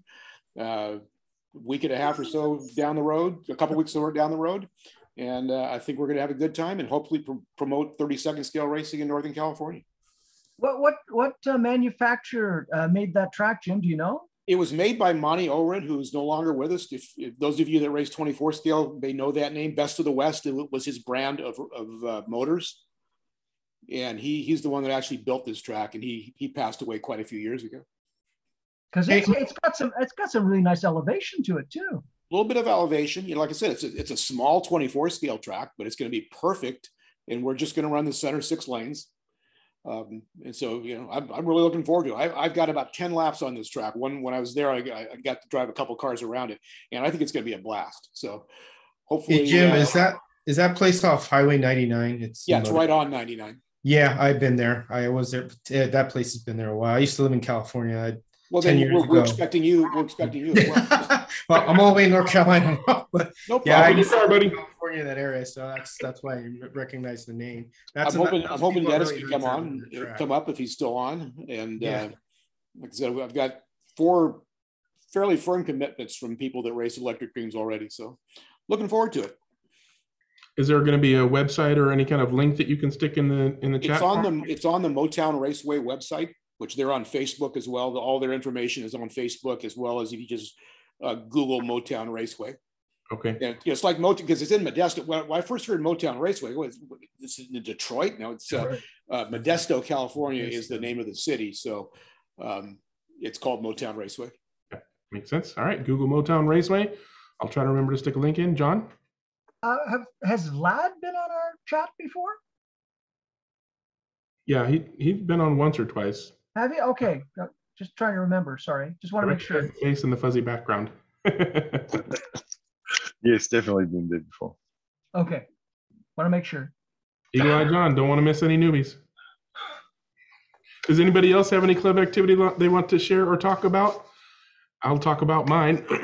If you haven't already seen it, I posted a video of our club activity from Monday on my channel yesterday. My Matra with the properly trued G25 tires earned me a second place for the night in that Slotted Group C or Slotted Classics series. So I call that goods when the competition is fairly stiff. And it didn't start off very well. It was like I did put some oil on early on before, like a good half an hour or more before the race.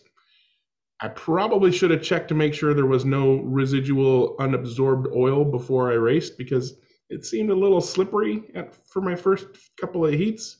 But after a little while, it seemed to start sticking better, and I was able to pull the second place on that.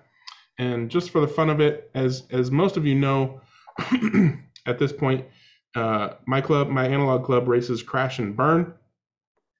And during one of the races, there was an unfortunate incident, and basically all 4 cars ended up in the same place at the same time. Especially unfortunate because that Matra is my Matra. And I believe what happened was the black car here was in lane 3 and came out and hit the blue car just enough to knock it out of the slot. And the red car was in lane 1 and hit me just enough to come out of the slot. And none of them landed back in the slot. That sucked.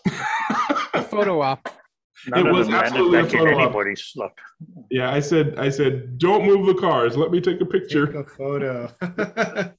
So yeah, that was fun. Are those the scale auto tires? No, those are slotted. No, slotted G25. Okay. Yep. Yeah. So were you using NSR oil, Greg? I did use NSR oil. Yeah. And most of the guys are running NSR, either NSR tires or the slotted N18s, either N22s or N18s, but essentially slotted NSR type rubber. Yeah, and the G25 responds to the oil the same way? I mean, like I said, I forgot to check to make sure everything was absorbed before I did my first heat, but by the end of the night, I was getting the kind of traction I expected. Okay, good. Because I haven't tried oiling those tires yet. I think probably what I'm going to do next time is not oil, but do the Scale Auto Tire Cleaner and see if that's more of an immediate and long-lasting effect. More immediate, I'm sure. More immediate for sure, but yeah, whether it's long-lasting or not. But yeah, we'll see how that goes next week. I think there's only like 3 or 4 more races of this slotted series anyways, so not a whole lot more opportunity for me to experiment, but. And seeing as Big Dan is not on tonight to bust your chops about it, I'll take up what he would have done and said, on the bottle that says special NSR for rubber treatment, it says at the bottom in big bold letters, don't forget to clean with Zippo before race. Yep. But that applies to NSR tires, so I wasn't sure I would go straight. Who reads the instructions anyway? Come on. Yeah, who reads the instructions? But yeah, that's whenever I want to soften tires with oil, I have that bottle, so that's what I use. You only put 1 drop on a tire, so it lasts forever. Guys, what was that tire that from the Greek guys that everybody was talking about? Did those ever get to America? That's a Scale Auto AS25. AS25. They're still not here. If you buy a car, you get them. Which car, Jim? The F1 car has it, but they're the wrong size for most of the race, most of the stuff. All right. And I think, I know the new GT cars have it, but I'm not sure if the ones that came into the country are the new ones or not. So we're still waiting. All right.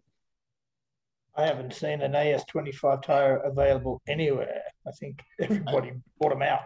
I was running my F1 car a couple of weeks ago at a local place that has very little traction, and I was having a hard time getting around less than, I think it was like 6.5, whatever the lap time was. I threw a set of the AS25s it was Formula 1 car, NSR Formula 1 car. I threw the AS25s from the Scale Auto F1 car and drop 0.4 of a second. Wow. So it seems like that I've seen on the proxies too. Some tracks, they work like night and day better than anything else, and some tracks they don't work at all. Yeah. Yeah, that happened in the GT3 proxy, the first race, or maybe the first two races. The guys from the Czech Republic who were using those tires, they dominated. Yeah, they were in another world in that first race. Yeah, when the cars got to Connecticut for the next races, they couldn't get off the bottom of the list. I wonder if they need to be treated for every race and they don't hold the treatment, or if they just don't work on some surfaces, or what? Who knows? I don't know. Yeah, I think they were back up the top on the last round. I haven't looked lately, I must admit. Yeah, they were back up the top again on the next round, wherever that was, I can't remember. So must be the track surface. Yeah.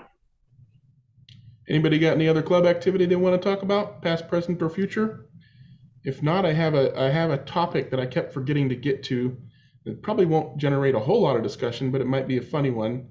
I was asked, why are there so few green cars in slot car racing? Is it a visual thing for drivers, as the car could blend in with the surroundings of most tracks, e.g. trees, grass, etc.? So I thought it was because in real racing, green was bad luck until like British racing green came along.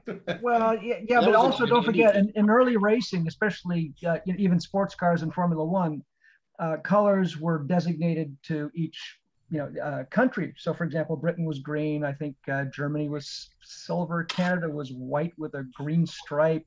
They actually had these. Yeah, France was blue. Italy was red. Belgium was yellow. And then this wonderful thing called sponsorship came along, and it all went out the window. Yeah, and it's actually the Southern Africans that are responsible for that. You know that, right? Yeah, the very first Gold Leaf. Yeah. Before Gold Leaf, it was Gunston. Oh, okay. The Gunston cars that you see nowadays, that was a cigarette brand out of what was then Southern Rhodesia, which is now Zimbabwe. And they started that, I think, at the late in 67 on some of the local Formula One cars, and then by 1968 in the Grand Prix, in the South African Grand Prix, John Love and his, who was a Rhodesian Zimbabwean, and his teammate Sam Tingle, they were already running cars in full-on Team Gunston sponsorship. It's that orange, brown, and gold coloring, which is really very, very pretty. And so they were the first ones. And then Team Lotus went with the Gold Leaf Team Lotus, the red, white, and gold. And that started in the Tasman series, which was just after that, in between the South African Grand Prix and the Spanish Grand Prix. That's right, because Clark's last Grand Prix, which is the South African Grand Prix, he actually had in the old Lotus colors. Yeah, he was still on the green and yellow. Yeah. Right. Okay, everyone else is bored. Okay, so I mean, no, I'm interested. Why are there not so many green slot cars? Because there's not so many green full-size cars, I guess. Yeah. I love knowing. Many years ago, when Indianapolis was the thing in the United States and actually in the world, the largest race in the world at the time, back in the teens or 20s, somewhere back there. A green car got a really bad luck attachment. And John, to your point, the first green car to race, I guess, it was the green 1963 Lotus 29 that got back to Indianapolis. You're right. Yeah, I just Googled it, and it says that the phenomenon of the green race car being bad luck was started in the 20s when Gaston Chevrolet was killed in a green Indy race car. And it may have been number 4. Number 4 was also considered bad luck, bad omen, whatever, if you had number 4 in it. So a lot of people... Man, is that why I don't win enough? All my cars are number 4. Change your number. Green 4s, Dennis? No, not green 4s, just 4s. But 4 was Bruce McLaren's number. Yeah, lean into it, Dennis. Start doing green 4s on all your cars. Yeah. I use 4 because of Bruce McLaren. I guess that's the answer. Not a whole lot of green cars because bad luck from that early crash, and therefore not a whole lot of green slot cars. Yeah, and there was a privateer like David Piper. You had his cars in green as a privateer. Yeah. But then being British, I suppose that was part of that reason. Although he used a strange green. Right. Is that a legit race car though? Yeah. He had it. That's Piper. Okay. Yep. God, he was almost killed in that car. NS Hard Piper, 917. Yeah. I think it was. Yeah, that's the first time I ever heard about a green car, but this is the one I won the regional event with. Cool. It was a Toyota White Kit. I love that green. Yeah, metallic green. So it was good luck for me. That's a nice shade of green, Bob. Oh, Thank Michael's you. got a Here you go, nice. P68. P68. P68. That's a beautiful really car. good looking. Yeah, those are awesome cars. I love those things. Yeah, this is my favorite slot car, I think. I have one NSR. Can you flip that over? Can you flip that over? Can you flip that over? Cool. All right. Martini, just like you. White. Yeah, they are good cars. All right. Never thought they would be, but they actually work very, very, very well, those P68s. Yeah, they've got such a large overhang. Yeah, rear that you wouldn't overhang. expect them to. No, but they do. They work. I guess it's because they're so low. Yeah. Well, yeah, when we raced the NSR Classics, half of the guys switched to P68s because they ran so well. Yeah. And I learned from the P68 because my car I switched to a GT40 Mark 3 or 4 or whatever it was, the Camel. Mark 4. And it was behaving terribly, and then I realized maybe the P68s work so much better because that extra weight behind the axle. So I stuck some weight behind the axle on my Mark 4, and it worked better. Mark 4 itself's not a bad car. No, it was a great. It just was not keeping up with the P68s. But after I did that, it was a whole lot better. Ironically, the P68 as the real race car was just a piece of crap. That's how it goes with slot cars. A lot of the really bad race cars became wonderful slot cars. Yeah, well, Lotus 40, the Cheetah. Cox Cheetah, yeah, the Cheetahs. Yep. Yeah. And its cousin, the Ford Honker, it didn't work as well either. Yeah, that's the one where. Don't tell that to Paul. Well, no, but that's where Mario Andretti said to Paul Newman, "Hey, how about you drive and I'll sponsor it?" Yeah. Put my name on the car and you drive it. Yeah. Some of the really well-heeled one-to-one vintage racers have picked up some of those P68s and applied some modern aerodynamic technique to them and some other things, some more modern stuff, and they're turning into really good race cars. Really good. The other problem with them too, John, was that they used the DFV, which was not designed as an endurance engine, right? It was a Grand Prix engine. Right. Wasn't it known as being really fast but not very reliable? That was the problem with it? Yeah, but it also had some, to John's point, some very evil handling characteristics. That's what they had some really bad accidents in that car. I mean, Chris Irwin took the top of his head off in one. They wanted to build that car with the DFV as a stressed member, just like it would be in a Formula One car, and they wouldn't do it, so they had to have a subframe, and so it added a whole lot of weight to the car. That design's also like the 917 Landcheck with the long tail, which they had handling problems with that car too, because it had the real long tail. It kind of looks like that, really bad handling, and they had to shorten it with the K. Yeah, well, and again, aerodynamics was a black art in those days. Yeah. Well, the floor is open. You guys can keep talking about this, or any subjects or questions or anything you want to talk about or ask about. I have a subject. I don't know how interesting it is. Or Juan, go ahead. I was going to say, those that are switching their cars from analog or rather non-digital to digital, when you do that, is there an option, an on-off button to switch them to allow them to run on analog tracks, or are you just totally committed to digital? It depends on the digital system that you choose. With Carrera Digital, the Carrera brand digital chips have a built-in analog mode and a polarity switch.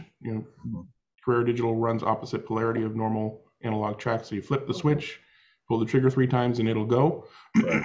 But it has full brakes. You can't change the brake strength away from 100% brakes. Scalextric Digital is similar, but kind of opposite in that you don't have to do anything special to make it run on an analog track. You put it on an analog track and it'll go, but it's a little twitchy because it doesn't want to come to life until it gets a few volts, and it has no brakes whatsoever. It just coasts. So, so usually what I suggest is if you really want to have a car that is switchable and you don't mind it being, on the heavy side, then I would go ahead and put like a proper switch in there that's a whole 2-pole, two throw switch that basically breaks the wires that go from the guide to the motor, and part of the switch goes to the chip, which then goes to the motor, and the other part goes straight to the motor. But you'd also have to do some other stuff to keep the power from going back through the output of the chip to damage the chip. So I wouldn't recommend that. So usually I just say if you want to run that car analog, take out the chip. I have at my track has actually what's called the switch box. So it's a hybrid. So what it is just lane chipping. It's almost like you just lane chip. And that's why I got the thing when it first came out, because I didn't want to invest. It's kind of a savings because you don't have to chip every car. And then there's some cars you don't want to hack up that you don't want to chip. So it kind of became an advantage to having it, because I could run scratch built cars on here, and then if my grandsons come over, just throw it on digital and have at it. But I still retain the digital cars that I have. So I mean, that's what I have, as far as that kind of a way out of it. Yeah, I don't know if anyone has brought this up yet, but I saw on TechSlots' Facebook group, or on their Facebook page, Joe Stanzik, I think, is ceasing production. And so if I'm going to switch over here, I'll read. You muted yourself. While he's doing that, would one of you guys mind kind of opening up one of your cars to see what this digital setup is? Is it like a little circuit board? I've not seen one inside yet. It's pretty much. I've got it. Yeah. So basically, digital is fundamentally the cars share the lanes, and there's lane changers that are triggered. Yeah, I'm aware of that part of it. I'm just curious what the car itself. Yeah. So Don's holding up a Carrera Chip. Let me spotlight that. Oh, there we go. Oh, wow. Yeah, so they can be smaller than that. That's a standard Carrera brand digital 1/32 scale chip, and it's designed to fit into their cars, which are huge though. To begin with. Yeah, that looks gigantic. That's huge. That's not normal. You can get smaller chips for Carrera system as well as other systems. But it's you usually put the chip down in the chassis, so it's usually weight down low, which isn't usually a bad thing. Here, looks like Mike's showing off a Scalextric one here. Oh, there you go. Yeah, that's more like what I expected, pretty much. There's a Carrera 917 with the chip in it. Yeah, very cool. Thank you. Appreciate that. So it says here he's going to finish the order put in by Carrera Slots in the following week. So if you're still wanting a solo switch box, that's the place to go. I will not be taking any further direct orders at this time. And it looks like he's had a heck of a time trying to get supplies. So anyhow, if you're trying to get one, I would go get one if you're, really wanting it. Yeah, and that's honestly what I would recommend to anybody who wants to use both analog and digital is not to chip every car, not to get a digital track and then chip every car, because there's so many reasons that's a waste of time and money. And instead, there are multiple ways of making a digital track an analog track, either by swapping out the power base from the digital one to the analog one, or by putting in analog club controllers and a big old switch like I did, or making up your own TechSlots box, which, as George said, is basically chipping the lane. And there's lots of online guides out there for how to chip the lane so that you're basically using the digital controllers to control analog cars on your digital track. You know, there's a lot of different ways to do it. So if you're in that position where you want to have that versatility, think about, do I want to use the digital controllers for analog cars, or do I want to have analog controllers?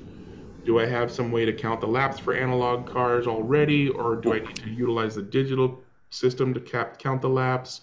You know, and figure out what you want to do for each mode, and then figure out how to marry them together so that you're not having to swap out the power bases, which is a wear and tear issue at the very least, and just a hassle.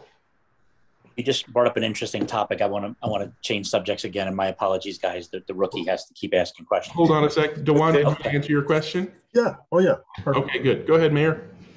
So, speaking of lap timers, I'm curious what you guys are using in your clubs and whatnot. I recently tried Lap Tracker on the phone, and it was good for maybe keeping track of fastest lap that day, and in turn, it turned out to be not really a race day. I know there's Viasu, depending on where you're from. I've seen TrackMate seems to be really popular, and I had that a few years ago. It was pretty good. But I'm just curious if there's anything else out there for HO in this case, or I mean, really just infrared in my case. But race coordinator. Just curious what you guys are using. Race coordinator works with Viasu. It's the same. Was that? Do you have the hardware already? Do you already have the hardware? I don't. I mean, I've got all the the TV ready to go to show everything. I've got my own. I make you guys laugh here. But like, what are you using for your actual lanes and to brake? So the cars know when they go under. Right. So the lap tracker was a cell phone based. Okay, so you haven't drilled any holes or LEDs or anything? Yeah. All yeah. right. So just to flip around. Believe it or not, that right here. Yeah. The selfie stick with the the wires to it. You can see over there at the TV. So right now the answer is nothing. So that's why I'm curious to see what you guys are using. I saw that Viasu makes a whole bridge, that I can put in, and hold on, I'm trying to mount the phone. Are you cheap or do you like to spend money? If you like to spend money, go with Viasu, because they provide you all in one and you're ready to go. Turnkey. Yeah, that's what I've been reading. Yeah. Do I like to spend money? That's a But do you like to question. solder, run wires, test stuff, be a nerd? Then you can build that system yourself. I'm an IT guy. 30 the last thing I want to do is do more soldering, more wiring, more cable stuff. I know So the TrackMate. I have TrackMate for Carrera, but it was a plug and play. I don't know for HO, because basically all I had to do really was just drill holes on the bottom of the slot for the. and that's what I did in the previous setup. Yeah, so it wasn't terrible. It's a shame in my last setup I ended up selling the whole thing, and then here I am right back in. Yeah, Viasu and race coordinator is probably what you end up with if you want to. Yeah, I have a feeling. Okay. But TrackMate is excellent as well. Okay, good to know. Yeah, I think that's my next one. Matter of fact, TrackMate's hardware, you can use race coordinator software with. That's what I'm running. Yeah, I saw that. They have quite a few different things that they cover, actually. Yeah. Okay, thanks, guys. Appreciate that. I use, go ahead. I use TrackMate, and their customer service is excellent, and that's worth everything to me. And so yeah, throw that out there. So I've got this, I had purchased early on this RaceLink 3349 USB 18 USB interface for Carrera D124 and 132.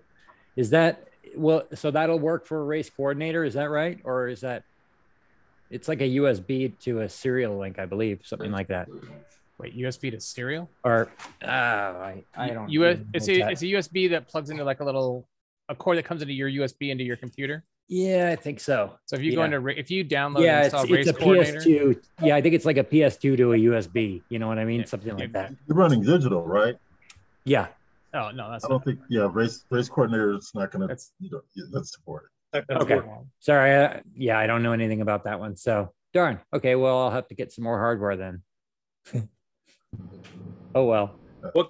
Sorry, I was just watching Greg get attacked by a poltergeist dog. He's gonna kill him by the end of the night. He used his nails and it just scratched me up. But yep, I didn't hear most of the last 5 minutes. We're talking about Race Coordinator. Yeah, I knew what you guys were talking about, and I had no input, so I played with the dog. Blink Greg twice might know. if Are you're there okay. Digital. I did have another question from a follow-up question from last week when I was talking about the the tire raiser and truing your tires. And I want to just share the screen here. Can you see that? Yep, I see an inline. That's my rear axle for that Ninco, that same Ninco car, and trying to figure out, as I mentioned, this has the tread, and what would be considered best practices for truing these narrow rear tires? Same as any other tire. Yeah, just get rid of all the the tread. I mean, as soon as you start truing it, you'll see where the high spots are because those are what's going to hit first. Yeah. And then it's up to you to decide whether or not it's round enough when there's still tread showing, right? So it depends on how high the high spots are and how thick the tread is. You know, sometimes you might, if the tire's already mostly round, you might still be able to see tread everywhere, but you've only needed to take off the top layer of tread, right? So you can still see the lines. They're not completely gone. But the other thing you might want to do too, though, is take the tire off the wheel and make sure it's fairly true, that it doesn't have any sort of sprue nubs on it or something like that. Yeah, definitely start with the wheel. Take off any flashing, any bumps in the plastic, because it's a plastic wheel, right? So make sure the plastic is nice and smooth. Wait, make sure the inside of the tire is nice and smooth. Have you glued the rim to the axle yet? No. So drill a small hole through, because when you put a little dab of glue in there and you push that axle on, you don't want it to like squish in there so that it'll squirt out. So get your axle glued to your rim, then true your rim once it's glued to the axle. So you get that, like they just said, and then glue your tire to your plastic rim and then true that.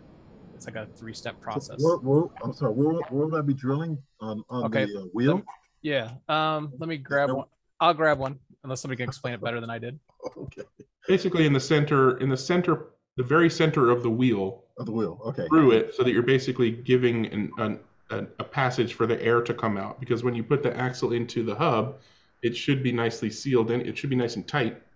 So there's air trapped in there, and then it'll push out the glue. Oh, basically, you want a little tiny. And Jeremy's back here. I don't know what I'm saying. Let me stop that, and I'll. So when you when he said when you push that in there, it's gonna resist what that liquid's gonna want to push back out. So if you look down the center, just take your smallest Dremel, your tiny little, I don't know, they make drill bits that are like microscopic, like needle size, and just drill straight through so you get a hole that comes out this way. And that way, when you put you just put just a smidge of glue on here and push it in, any excess squirts out and it doesn't want to push back out on you. Gotcha. So glue that first on here, because sometimes those axles are weird and they're a little wonky as well. Then true it just with plastic on it like that, and you'll see the high spots start to disappear. Then once you get that true, then put your don't go crazy with truing that. Then put your tire on with a little bit of glue. Like I use that nail polish clear, and it sticks fine. But you could use super glue if you want to get crazy. But super glue is not coming back off though. You seem to be a Ninco expert. Those front the front wheels, or the front axle is just horrendous. Yeah, you want to fix that too? Okay, sorry. Somebody else, I'll go grab what I use for that to fix it. Hang on. What kind of truing machine do you got, Duan? Tire raiser. Okay. Yeah. This is why I drove a racing car for 20 years. I bought for it too. Okay, this is why I drove a racing car for 20 years and never wrenched on anything.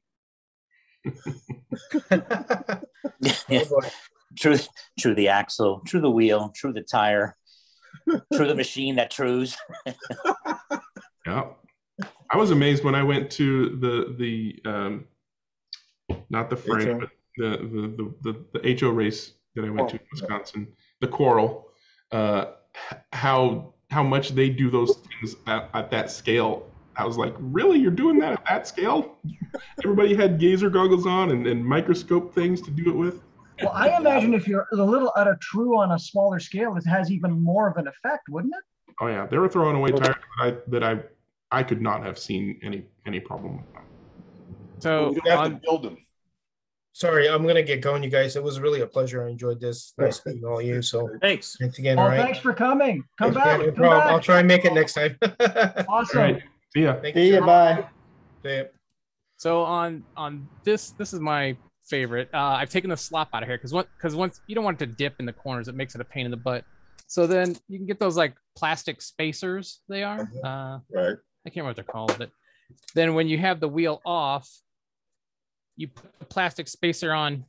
Oh geez, you put the plastic spacer right on this side and put a little glue on this side. Oh, okay. And when you hold it up here, let it dry, and that'll stop it from bouncing up and down. So you can do that with a washer or I like to use like a little 1 mil spacer. Okay. That'll do the same thing. Cool. So you're creating your own little bushing. You create your own little bushing, glue it to the side, okay, and then set it at the height you want. Usually I kind of set it upside down because I don't want it. Make sure you've got like a setup block so you don't setup block to test it yeah. Yeah. And then rest it on that, and you'll get a perfect height as long as you tilt it, so the glue comes so it comes down that way. Does that make sense? Yeah. I never know because sometimes I got ideas in my head and they don't translate very well. Yeah. All right. That's a lot of questions today for me. Jeremy, you had something you wanted to say? I was going to talk actually about what the mayor was talking about. I was interested in why people use the timing systems they use, but no big deal. I was just curious, like why the difference between the track mate or whatever versus race coordinator, because all I've really used is race coordinator, and I've messed around with the other track mate and I just don't like them as well. But I guess it's just a personal. I'd like to hear more about that topic. I mean, it doesn't need to be today, but certainly that's something I'm looking at down the line here. I'll tune in again for that. I'd be interested in hearing about that more. I was gonna say maybe if we have like an expert in each system, then kind of go through, just for 5 minutes, show some of the features of how they use theirs and what they do with it. Greg, can we get Mike Block on? Yeah. Introduce, invite Which program is that? A slot track? What was it? Slot track. Okay. Who's Mike Block? Yeah, I mean, when I get asked that question with regards to Scalextric Digital, I usually ask the person what kind of, what specific hardware they have, so I know what programs will work with it, and then I tell them all the programs that I know work with that hardware, and go try them, because, I have my favorite, but that doesn't mean it's going to be their favorite. A lot of them have, the basics, right? So if you're not like, oh, I need this because it has such and such a feature that none of the other ones have, then you basically are going to choose it based on the GUI and how easy it is for you to set things up. Like I've tried Race Coordinator. I can't get my head around that program. I've tried it multiple times, and every time I try to go through the configuration and do a race, I'm just like, there's a lot of options. Let me race. A lot of options. But then my other programs have lots and lots of options too. It's just that the way that the interface works makes more sense to me. So yeah. That's why I say try it all. Unfortunately, not everything has a trial period or a trial version that lets you get a good feel for it. I've run the gamut pretty much for digital, but analog is pretty much the next stretch here. So digital's all right, but yeah. And like Jeremy said, do you want to spend a lot or do you want to DIY? I can answer yeah, I do, but I also probably won't. I mean, ultimately, it just feels like there's so many irons in the fire trying to get everything going that it's all fun, but I'll probably end up buying something. But I build a little for the other guys in the track. I build a little race coordinator setup with an Arduino wires. I label everything for them, and I have it all mounted on a wood piece. And I took it to a guy's track about 30 miles from me who wanted it set up, and I had him up and running within like an hour and a half, 2 hours. Now I don't know if that's good or not, but I had to drill the holes, get it set, but I have everything ready to go. So I know if I can do it in 2 hours, like any normal person can do it in a day. Yeah. I've got Arduino sitting here, so if you got that info, I'd love to hear about it. Or if you could point me in a direction. It doesn't need to be today. I know we're coming up on the tail end, but man, we can make an Arduino do anything. Yeah. Oh yeah. No, and that's the thing is that's easy. Not easy, but that's something that I can understand. When you're familiar with something, it makes everything a little easier. Maybe I'll talk to Greg. Maybe we can do something during one of these to just kind of go through it if there's any interest. I just put a link in the video description right there with like my setup. I set up right before winter, but with the LED lights that you can use for racing, it turns the whole system into just a much more interesting event. So yeah, all right. I love the comment that you gave, the suggestion you gave me, Jeremy, on getting a text-to-speech generic system, and I put that to the hilt. And I'm going to put an automation script in there so that I can just take any generic name and it goes and sets the whole thing up for race coordinator. Hey, I'd like you to share that too, because I'd like to actually use that and let me see how that works, or just do a quick video of it. That'd be interesting. Yeah. I'll give you both a quick warning on that.